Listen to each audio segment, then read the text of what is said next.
अब विजिबल है बेटा, देखना। Yes sir. 100 से टेम्परेचर कम हो गया T डिग्री। दूसरी ओर है, वाटर 25 ग्राम है, 4.2 S है। हीट चेंज हो गया, T बढ़ गया, टेम्परेचर इसका नया टेम्परेचर T आ गया। पहले कितना था? 27 डिग्री था। इसे आपको सॉल्व कर लेना, T सेम आ जाएगा, है ना। तो इधर आयरन है, आयरन का heat loss is equal to water का हीट गेन, इक्वल करके इससे आप सॉल्व कर लेना, ठीक है। T निकाल लेना बेटा इसमें, इनसे सॉल्व कर लेना इसे। Okay sir. आगे 15 तक बता दो।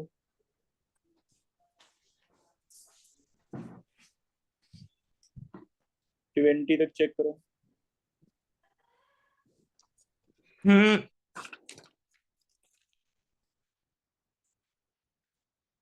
20 तक कोई भी और है तो। 25।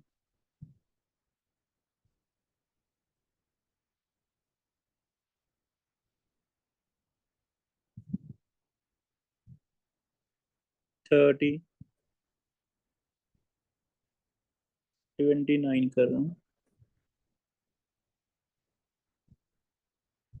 कांस्टेंट प्रेशर है तो वर्क P डेल्टा V होगा।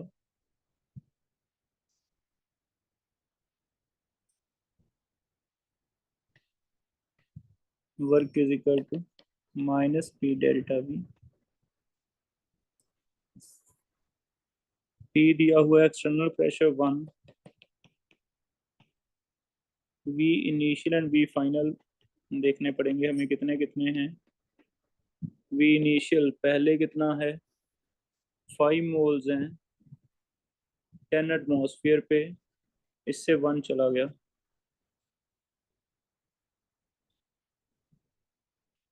तो 5 मोल का PV NRT लगा के बेटा V निकाल लो, कितना आएगा।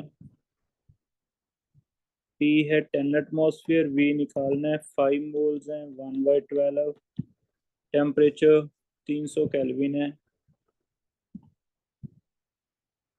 इसे सॉल्व कर लो, कट ही गया।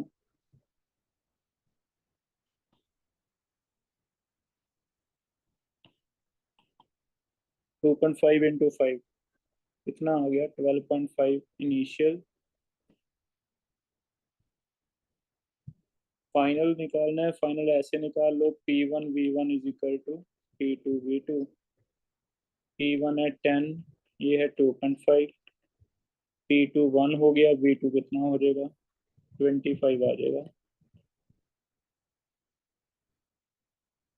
12.5 125 आ जाएगा। थोड़ा कैलकुलेशन पे बेटा एक बार ध्यान दे लेना। P मैंने 10 एटमॉस्फेयर लिया, V निकाल लिया, 5 मोल है 1/12 300। इसे चेक करके देखो क्या ये 12.5 आ रहा है, मैच कर लेना एक बार। फिर P1 V1 P2 V2 से V2 निकाल लेंगे इतना, तो चेंज देख लेते हैं, डेल्टा V कितना हो गया, -1। चेंज हो गया 125 हो गया 12.5 से। ये आपका एटमॉस्फेयर लीटर आ जाएगा, 112.5 एटमॉस्फेयर लीटर आ गया। जूल्स कैसे बनेंगे, इनटू अप्रोक्सीमेट 100 1.3 डिवाइड 1000 करके बन जाएंगे किलो जूल्स। ये आंसर हो जाएगा, मीन्स 11.2 के आसपास आंसर आना चाहिए। क्या हाँ बी जी आंसर आ रहा सर। है? हाँ जी सर। ठीक है, आगे चेक करो। ये ग्राफ वाले मैंने वैसे क्लास में भी करवाए थे, फिर से देख लो मैंने तो आपको।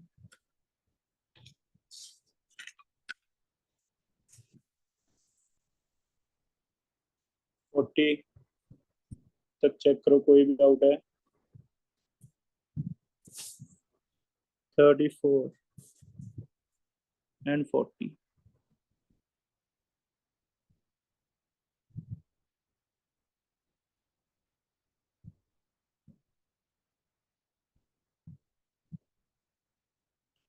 34 40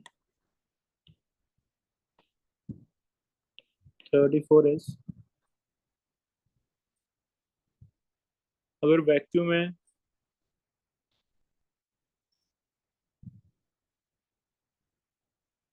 as the gas occupies entire container, तो कोई वर्क नहीं होगा, कुछ भी नहीं होगा, क्योंकि वैक्यूम में ये एक बॉक्स है जिसमें गैस है, इसे पंक्चर किया, इसमें से गैस बाहर आती है। लेकिन अगर यहाँ वैक्यूम है तो इसमें कोई भी फर्क नहीं पड़ेगा, क्योंकि कोई वर्क नहीं होगा। वर्क नहीं होगा तो टेम्परेचर चेंज भी नहीं होगा, इंटरनल चेंज भी नहीं होगी, है ना। सेम ही रहेगा सब कुछ, टेम्परेचर रिमेन सेम। चेक करो।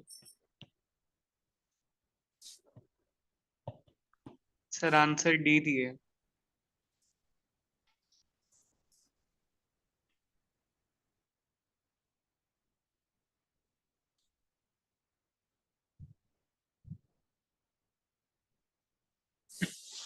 डेल्टा यू क्या होता है बेटा? Q plus W. चेंज कर लो आंसर। वर्क जीरो है, डेल्टा यू इसको इक्वल टू क्यू आ जाएगा। इंटरनली चेंज नहीं हो रही क्योंकि बाहर वैक्यूम है,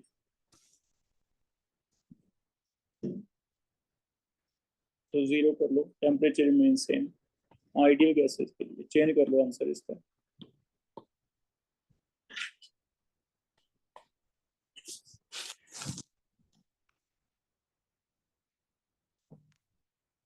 कर रहा हूँ।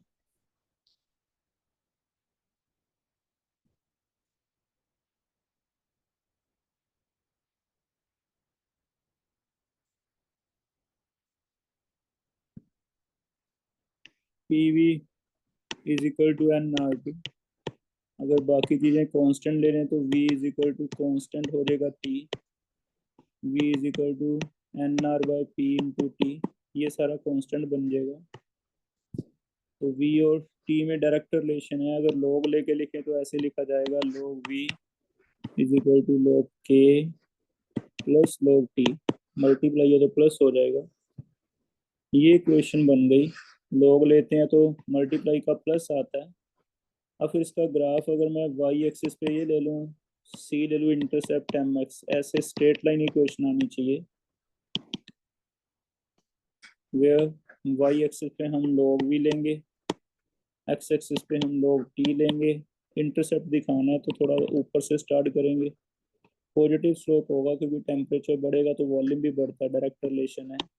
पॉजिटिव है स्लोप, और पॉजिटिव 1 है स्लोप, m1 है। 1 का मतलब tan थीटा 45 होगा। 45 एंगल पे ही 1 होता है tan। तो एंगल भी प्रेडिक्ट कर सकते हैं कितने का होना चाहिए।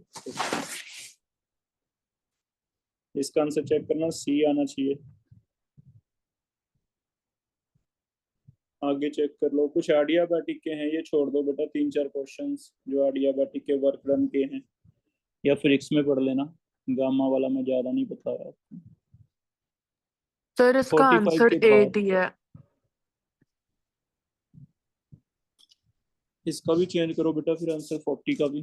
दो आंसर गलत है। ये देख लो, तुम्हारे सामने किया मैंने, है ना। इतना मैथ थोड़ा बहुत आप पढ़ते होगे। लॉग अगर लेते हैं तो लॉग की प्रॉपर्टी पता है, अगर मल्टीप्लाई है तो क्या हो जाता है प्लस। तो इंटरसेप्ट अलग निकालना पड़ेगा और ये अलग निकालना पड़ेगा। हाँ, अगर लॉग के बिना होता v वर्सेस t होता तब तो ये ग्राफ यहाँ से स्टार्ट होता है ऐसे। अगर लॉग की बात होती है तो फिर आपके सामने इंटरसेप्ट भी लेना पड़ेगा। दोनों आंसर गलत हैं, चेंज कर लो। 40 का भी और 34 का भी। ठीक है।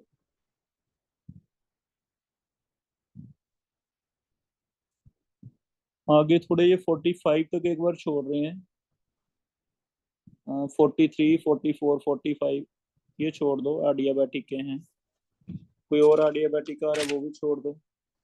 3-4 क्वेश्चन आडियाबैटिक के मिलेंगे, बाकी ले लो डाउट मेरे से।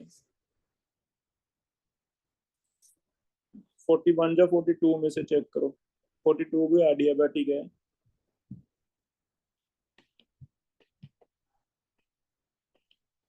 आडियाबैटिक में हमें अभी तक एक ही फॉर्मूला पड़ा है, NCB T2 माइनस T1। अगर तो इससे निकलते हैं तो कर लो, नहीं तो आगे इसमें आप फिजिक्स में पढ़ोगे, रिवर्सिबल होता है, रिवर्सिबल होता है,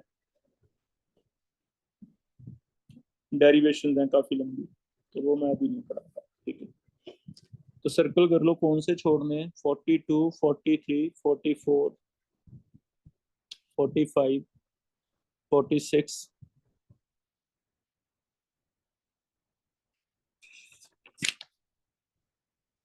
आगे भी हैं थोड़े क्वेश्चन आडियाबैटिक के। 58 तक छोड़ दो बेटा, उसके बाद मेरे से डाउट ले लो आप।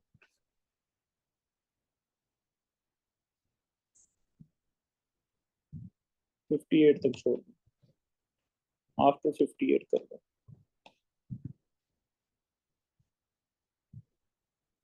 नेक्स्ट देखो,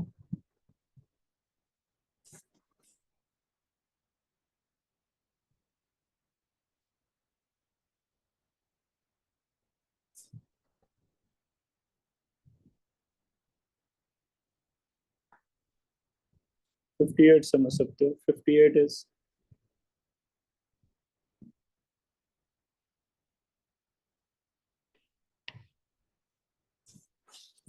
आपको ऐसे देखना है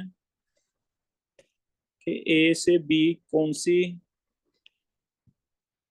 प्रोसेस है। तो हमें ए से बी जाते हुए ध्यान से देखो, इसमें वॉल्यूम कांस्टेंट है, मी ये आइसोकोरिक है। बी से सी आइसोथर्मल है।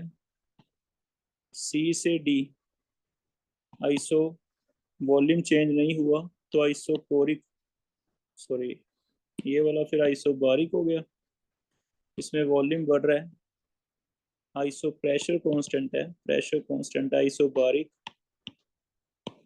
ये होगा आइसोकोरिक। और बीच वाले जो दो हैं उन्हें आइसोथर्मल होंगे, ये भी आइसोथर्मल, ये भी आइसोथर्मल। आप दो से भी आइडिया लगा सकते हो। ए से बी आपका आइसोबारिक होना चाहिए, जो भी सही आंसर है उसमें देखना। सी से डी आपका आइसोकोरिक होना चाहिए, और बाकी दो आइसोथर्मल होने चाहिए। बी से सी आइसोथर्मल होना चाहिए। अब मुझे आंसर चेक करके बताओ, उसमें चेक कर लेते हैं कि क्या ये प्रोबेबिलिटी है, मैच कर रहा है नहीं कर रहा, उससे हमारा आंसर आ जाएगा। जैसे सी में चेक कर रहे हैं, पहले ए से बी आइसोबारिक,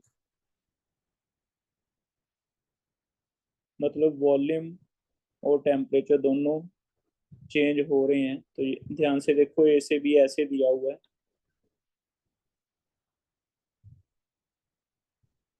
वॉल्यूम ए से बी में देखना क्या हो रहा था, वॉल्यूम बढ़ रहा है, वॉल्यूम ये ए पे इनिशियल वॉल्यूम है, ये फाइनल वॉल्यूम है, और फाइनल वॉल्यूम क्या है, ज़्यादा है इनिशियल से, तो वॉल्यूम बढ़ रहा है। देखो ए से बी का वॉल्यूम क्या हो रहा है, इंक्रीज हो रहा है।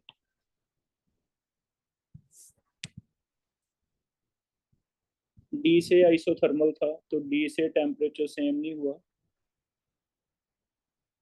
सी, दो आइसोथर्मल है, बी से सी और डी से, ये आइसोथर्मल है, तो ये आइसोथर्म आ गया। फिर बी से सी भी आइसोथर्मल है। सी से डी, सी से डी वॉल्यूम कम कर रहा है ये, नहीं वॉल्यूम कांस्टेंट है, सी से डी का वॉल्यूम क्या है, कांस्टेंट है। यहाँ थोड़ा करेक्शन कर रहा हूँ, सी से डी का वॉल्यूम कांस्टेंट है। चेक करो क्या सी से डी का वॉल्यूम कांस्टेंट है, यस आइसोकोरिक। तो ऐसे मैच करना पड़ेगा कि कहाँ क्या है, तो प्रोसेसेस के बेस पे ग्राफ बनेगा। चेक करो, समझ आया। चारों प्रोसेसेस को ध्यान से देख लो, ग्राफ में चेक करते जाओ भी कहाँ टेम्परेचर कांस्टेंट है, कहाँ वॉल्यूम बढ़ रहा है, कहाँ वॉल्यूम कम हो रहा है, कहाँ वॉल्यूम कांस्टेंट है, उस बेस पे आंसर आ जाएगा।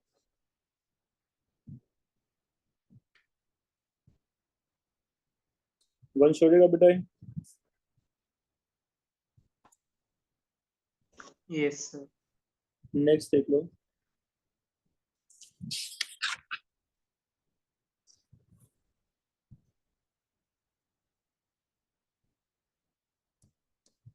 आर्यभट्टिक छोड़ रहे हैं बेटा अभी हम। आर्यभट्टिक के क्वेश्चन छोड़ दिए मैंने एक बार। तू मेरे से पर्सनल पूछ ओके लेना सर। अगर किसी का डाउट हो, मैं ले लूंगा, पर एक बार फिजिक्स में अगर पढ़ा होगा मैं तुझसे फॉर्मूले तभी बता पाऊंगा। सर ये 60 और मतलब 60 थ्योरी का था कि क्या मतलब बेटा? सी और डी, ये थ्योरी वाला क्वेश्चन था हम्म, कि सी और डी ऑप्शन में क्या कर मतलब लेता है। हूँ। अच्छा, अगर रिवर्सिबल adiabatic प्रोसेस है, इनकरेक्ट बताना है। Delta U is equal to W. adiabatic में ठीक है, क्यू जीरो हो गया, सही हो गया। अगर हम्म। क्यू जीरो है तो no energy is transferred as heat. फिर बी सही हो गया, सी गलत हो गया। और सर डी भी गलत होगा फिर। Delta U is equal to, W आना चाहिए। ये भी गलत हो गया। अगर हीट चेंज मतलब हो ही दोनों नहीं रहा। आंसर आते हैं। दो आंसर आ गए, सी और डी। हीट चेंज हो ही नहीं रहा है ना। Yes sir. ठीक है, दो आंसर करते हैं इसके। आगे चेक करते हैं बेटा। 58 तक पहुंच गए हम।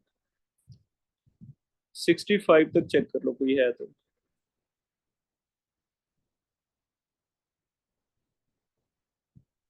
70 तक।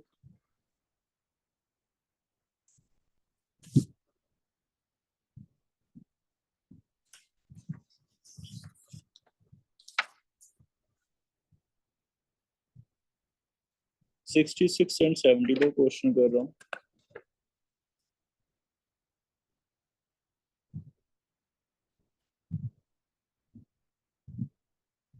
इंटरनल एनर्जी निकालना है। Delta H is equal to delta U plus delta N G R T अगर लगा लें। प्रेशर चेंज दे रखा है। Delta H is equal to delta U plus delta N G R T. या फिर इसकी जगह तुम वर्क होता है वैसे ये वर्क भी लगा सकते हो। डेल्टा पीवी भी आ सकता है इसकी जगह, कभी जरूरत पड़े डेल्टा पीवी भी लिख सकते हो।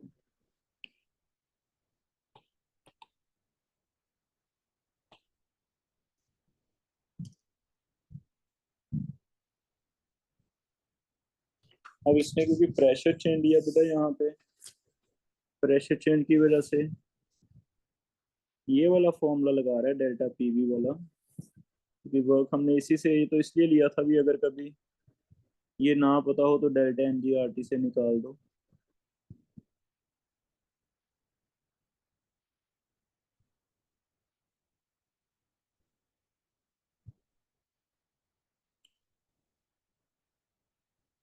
इससे आंसर निकाल लिया वैसे किसी ने इस वाले फॉर्मूले से?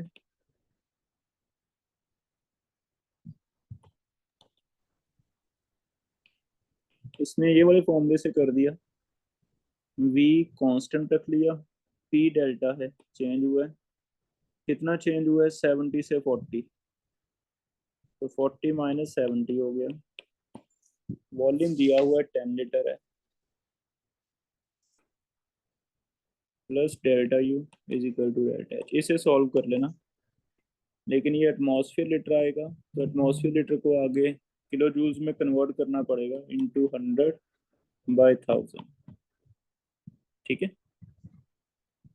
यहाँ पे ये फॉर्मूला भी आ सकता है बेटा, क्योंकि ये वर्क ही निकाला था हमने। पी डेल्टा बी को इसकी फॉर्म में लिखा है, याद आ रहा है? पी डेल्टा बी को delta N G R T लिखा था। यहाँ क्योंकि प्रेशर चेंज दे रखा है तो फिर हम ये वाला फॉर्मूला लगा लेंगे। आगे देख लो 75 तक कोई।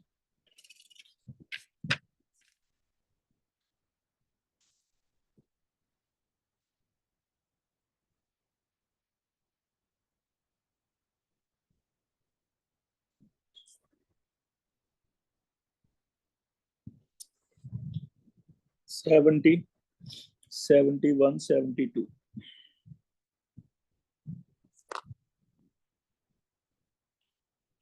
Seventy, 71, 72. 70 is,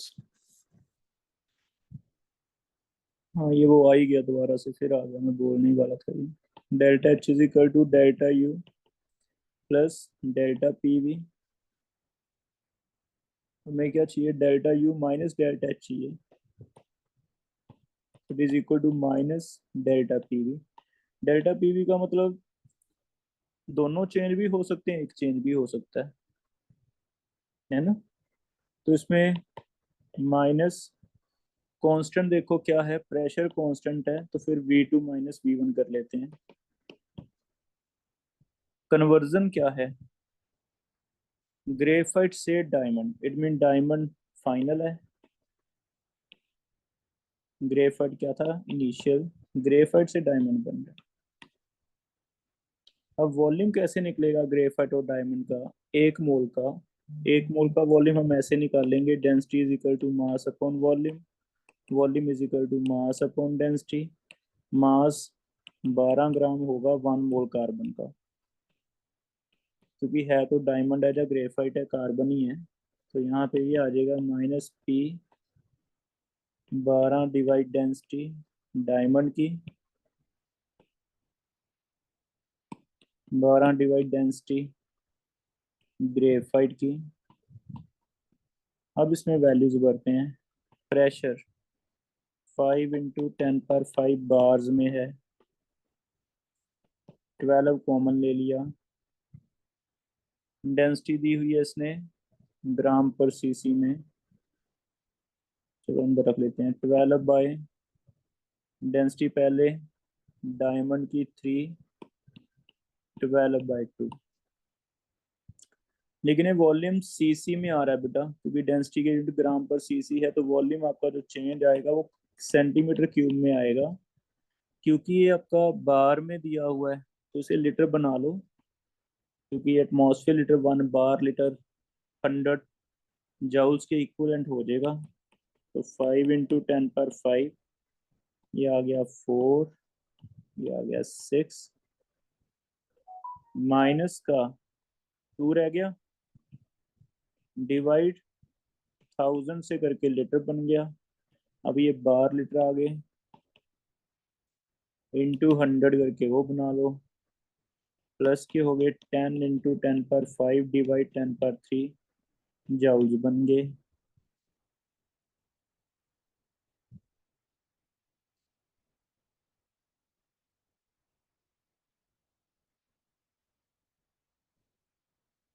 किलो जूल्स बनाने तो 1000 से और डिवाइड कर देंगे फिर तो। एक मिनट, बार लीटर को मल्टीप्लाई करना था यहाँ, बार लीटर है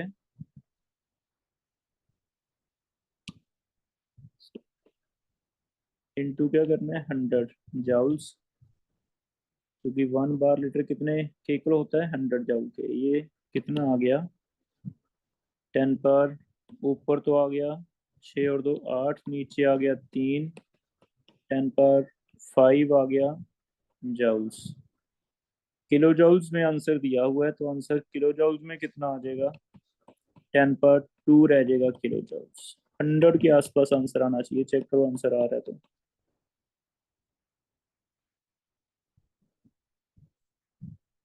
आ रहा है बेटा सही आंसर। ये वाला क्वेश्चन ना सेम आपको फ्री एनर्जी का पूछ लेता है, डेल्टा ई, तो हमने किया था delta E is equal to minus work decrease इन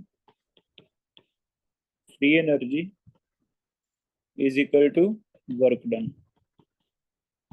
तो ये सारा क्वेश्चन आपको एक बार और PYQ आया हुआ है, ग्रेफाइट को डायमंड में कन्वर्ट किया, सेम है लैंग्वेज, लेकिन उसमें डेल्टा जी पूछा जा रहा है बेटा, तो वहां भी यही फॉर्मूला लगाना है आपको, P डेल्टा बी। तो P डेल्टा बी में कई बार ऐसे भी करना पड़ेगा, ग्रेफाइट से डायमंड सॉलिड के केस में, क्योंकि डेंसिटी में फर्क पड़ गया तो वॉल्यूम में फर्क पड़ गया, वॉल्यूम में फर्क पड़ गया तो वर्क डन आएगा P डेल्टा बी। 71 छोड़ना है, कोई इक्वेशन ऐसी नहीं पड़ी हमने, लीव। इसके बाद देखो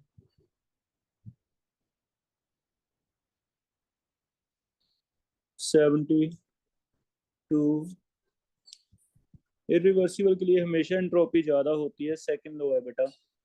सेकंड लॉ क्या कहता है कि इरिवर्सिबल प्रोसेस मतलब स्पॉन्टेनियस, और स्पॉन्टेनियस में एंट्रोपी हमेशा पॉजिटिव होती है। तो फिर उस हिसाब से आंसर दे दो। अगर तो ये रिवर्सिबल होता फिर तो 0 आ जाता, अगर ये इरिवर्सिबल है तो पॉजिटिव आ जाएगा। उस हिसाब से आंसर देखो क्या बनना चाहिए 72 का। तो इसमें दोनों अब अलग से नोट डाउन कर लेते हैं। एक्चुअल में डेल्टा एस जो होता है Q बाई टी है, ठीक है, लेकिन Q रिवर्सिबल होता है, क्योंकि रिवर्सिबल में Q 0 होता है तो डेल्टा एस 0 होता है, लेकिन ये रिवर्सिबल के लिए है। अगर इरिवर्सिबल प्रोसेस है तो इरिवर्सिबल में सेकंड लॉ लगेगा, एक्सेप्शन आ गया, इसमें सेकंड लॉ लगता है, और सेकंड लॉ कहता है कि एंट्रोपी पॉजिटिव होता है। अगर पॉजिटिव है तो मोर देन होगा Q बाई टी से, ठीक है। एडियाबैटिक सॉरी, तो रिवर्सिबल एडियाबैटिक में तो ठीक है Q 0 ले लोगे, लेकिन इरिवर्सिबल एडियाबैटिक में 0 नहीं लेना, याद रखना है। एक्सेप्शन केस आ गया ये, ठीक है। आगे 80 तक चेक करो।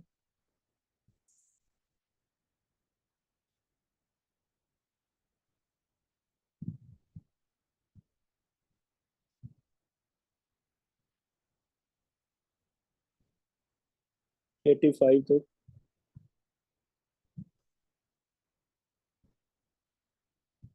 83,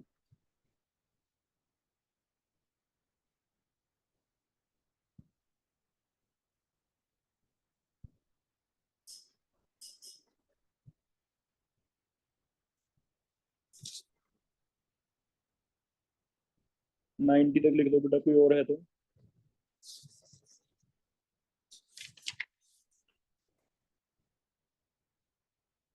90 तक कोई,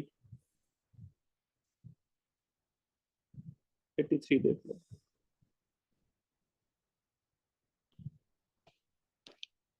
अगर एडियाबैटिक है तो अभी हमने पढ़ा एक तो allowed to expand freely, freely का मतलब वैक्यूम है,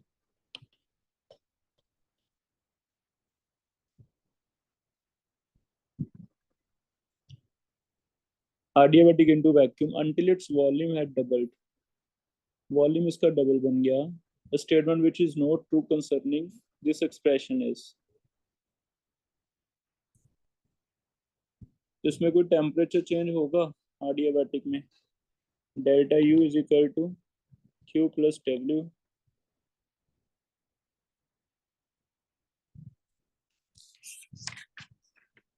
Q 0 ले लो, adiabatic है।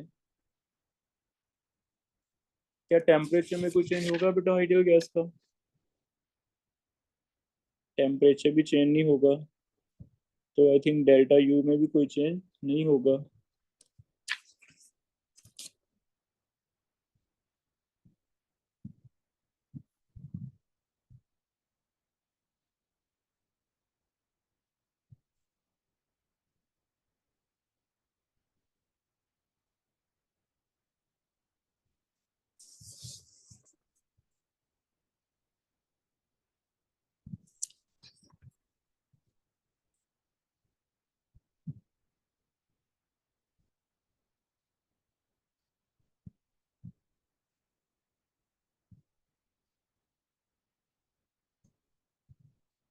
इसका आंसर चेंज करो, बी आंसर आएगा।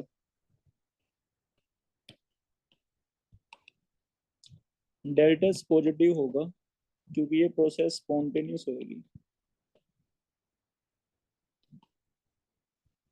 डेल्टा H 0 होगा, डेल्टा U 0 होगा, वर्क 0 हो जाएगा क्योंकि फ्री एक्सपेंशन है, तो P डेल्टा V वैक्यूम में वर्क क्या हो जाता है, 0 हो जाता है। ये चेंज कर लो। अगर कंप्रेस की हुई है और छोड़ दिया, मान लो कोई बैलून है, बैलून है, आपने उसे पहले कंप्रेस किया, कंप्रेस्ड, फिर रिलीव कर दिया दोबारा, तो क्या लगता है रिलीव होने पे हमें कुछ भी एफर्ट लगाना पड़ेगा बेटा, जो अपने आप हो जाएगा? कंप्रेस्ड बैलून वैक्यूम में बाहर, तो अपने आप ही फैल जाएगा ना। इट मीन सारी प्रोसेस अपने आप हो रही है, अपने आप फैल रही है, कोई टेम्परेचर चेंज नहीं हो रहा, इसलिए डेल्टा यू डेल्टा एच सारी चीजें जीरो हैं, वर्क भी जीरो है। लेकिन क्योंकि गैस का वॉल्यूम बढ़ रहा है, तो डेल्टा एच का फॉर्मूला लग जाएगा N C B log T2/T1 plus N R log V2/V1। Volume बढ़ गया, अगर वॉल्यूम इंक्रीज होता है तो फिर डेल्टा एस क्या होगा, पॉजिटिव होगा। ठीक है, तो इसने डेल्टा जीरो दिया हुआ है, ये रॉन्ग कर लो, नोट ट्रू है, बाकी सारे ट्रू हैं। चेंज कर लो, इसका भी आंसर 83 का आंसर चेंज है, 2-3 आंसर चेंज है इसमें।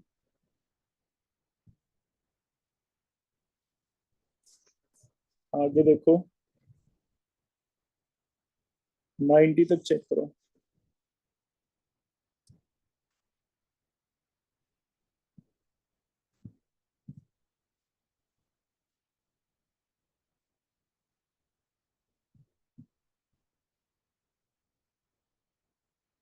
और कोई 90 तक डाउट है कोई?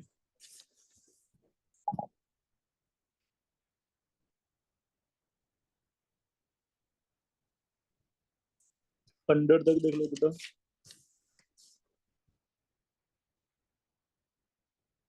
Ninety seven, 98।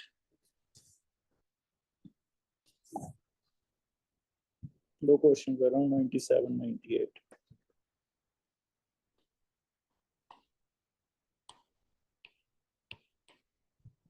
Ninety seven is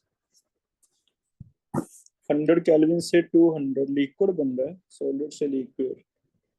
तो ये प्रोसेस एक्चुअली आपको ऐसे विजुलाइज करना पड़ेगा, भी पहले सॉलिड से लिक्विड बनेगा, लेकिन टेम्परेचर मेल्ट होगा, टेम्परेचर 100 से 100 ही रहेगा, मेल्टिंग होएगी, फिर 100 से 200 जाएंगे, तो यहाँ टेम्परेचर चेंज है। अब डेल्टा एस में फिर यहाँ डेल्टा एस वन अलग से निकलेगा, फेज चेंज है, डेल्टा एस टू अलग निकलेगा, ये तो हो जाएगा डेल्टा एच बाई टी, क्योंकि फेज चेंज है, यहाँ फॉर्मूला लगेगा N C V log T2/T1 C P, constant pressure पे होगा। तो दोनों को ऐड कर देना, पहले डेल्टा एस वन मेल्टिंग के लिए इंथैल्पी चाहिए मुझे फ्यूजन की, और टेम्परेचर चाहिए इसका मेल्टिंग पॉइंट 100 केल्विन दिया ही हुआ है, ये 20 किलो जूल दी हुई है, डिवाइड 100, फिर डेल्टा एस टू निकालेंगे, एन कितने मोल्स हैं, 1 मोल के लिए ले रहे हैं। सीवी दिया हुआ बेटा, चेक करो इसमें, सीपी लिखा हुआ है 10 है, इंटू 2.3 भी लगा लेते हैं, क्योंकि हमें एलओ जी चाहिए होता है, और 200 केल्विन चला गया 100 से, ये आ गया 2.3 इंटू 10 इंटू 0.3। इसे सॉल्व कर लो, ये 3 ले लेते हैं, 2.3 इंटू 3 6.9, ये जूल्स बना लेते हैं, जूल्स कितने बनेंगे, 1000/100, 200, 206.9, टोटल आंसर आ जाएगा। चेक करो, थर्ड लो में ऐसे समझाए थे आपको आंसर, कि जब भी एंट्रोपी ऐसे चेंज होगा तो मेल्टिंग पे रुकेंगे, फिर टेम्परेचर बढ़ाएंगे, है ना। एक आइस वाला एग्जांपल दिया था आपको, 0 डिग्री से स्टार्ट किया था मैंने, तो थर्ड लॉ की एप्लीकेशन दे रही इसमें।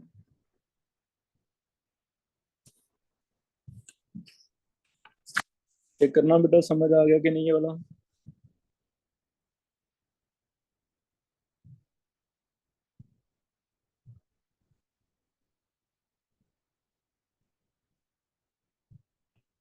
98 में तो एक फॉर्मूला लगता है डेल्टा एस का, फिर से थर्ड लॉ है सीपी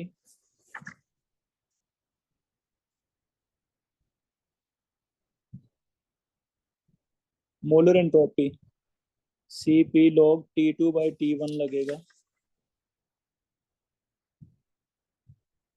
लेकिन ये डेरिवेशन सीपी dt/T इसका इंटेग्रेशन करके हमने ड्राइव किया था T1 से T2।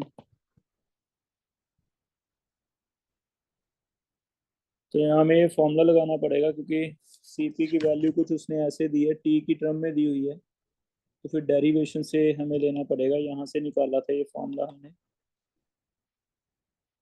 सीपी की जगह भर देंगे ए टी क्यूब dt/T। ये एक टी कट के टी का स्क्वायर रह गया। और अगर एक्स की पावर एंड डी एक्स का इंटेग्रेशन लेना हो, आई थिंक ये होता है एक्स की पावर n+1 डिवाइड n+1, कुछ ऐसा होता है। इंटीग्रेशन आपको इसका फॉर्मूला याद रखना पड़ेगा। इसका फॉर्मूला चेक करो, किसी को आता है तो। क्या यही फॉर्मूला रहता है?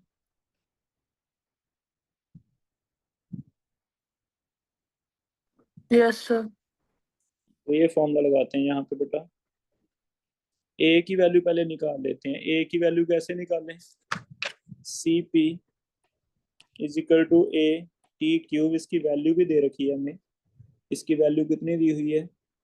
0.42। 10 केल्विन पे है ये, टी है 10 केल्विन। इससे ए निकाल लो, ए कितना आ गया? 0.42 डिवाइड टी की क्यूब। इसे सॉल्व करके यहाँ 1 में पुट करो। पहले तो मैं इसका इंटेग्रेशन लिख देता हूँ। ये आ जाएगा ए टी की पावर कितनी हो गई? 3, नीचे 3। ये फॉर्मूला बन गया।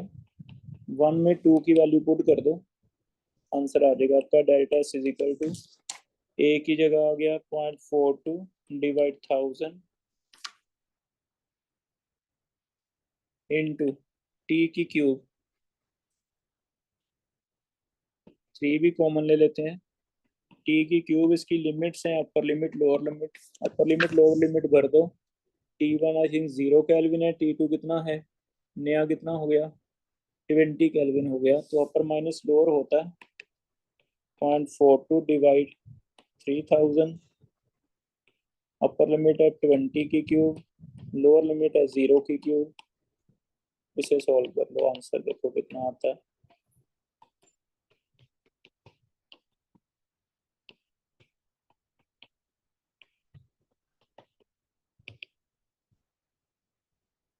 पॉइंट 14 इंटू 8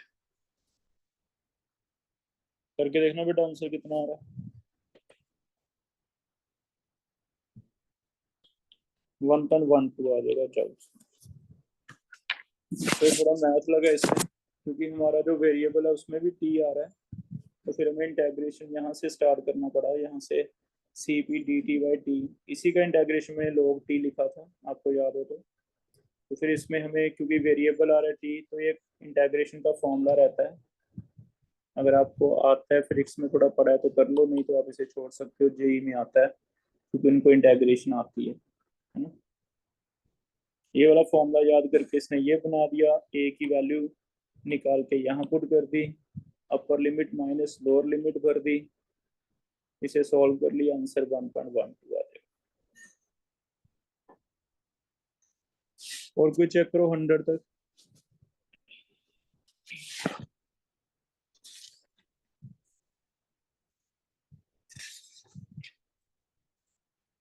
हंड्रेड के बाद वाले देखो कब तक मिलेंगे।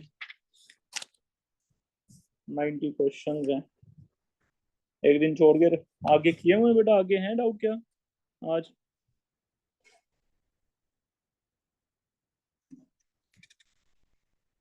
लवन्य आज हैं बेटा आगे डाउट? No sir. सर अभी किए। तो आगे वाले फिर नेक्स्ट क्लास में ले लेते हैं, कोई बात नहीं। आगे मुझे बता दो कब तक लेने हैं।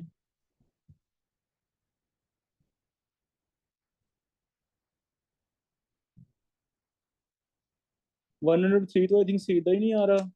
कौन सा फेवरेबल फैक्टर है ये नहीं पूछा 103 में, चेक करना अक्षित। इसका तो ये आंसर नहीं बनेगा। It is favoured by enthalpy या एंट्रोपी, कौन सा फेवरेबल है बेटा वो आंसर दे दो। एंथैल्पी फेवरेबल है, एंट्रोपी तो अनफेवरेबल है। 103 तो सिर्फ इतना ही बताना है, वैल्यू देख के, करना कुछ भी नहीं है।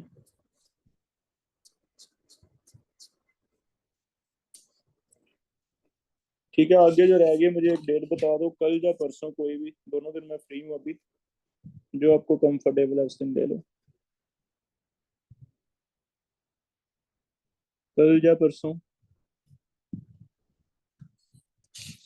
वेडनेसडे। ठीक है, तो वेडनेसडे जो रह गया 90 क्वेश्चन, वेडनेसडे का डिस्कस करें।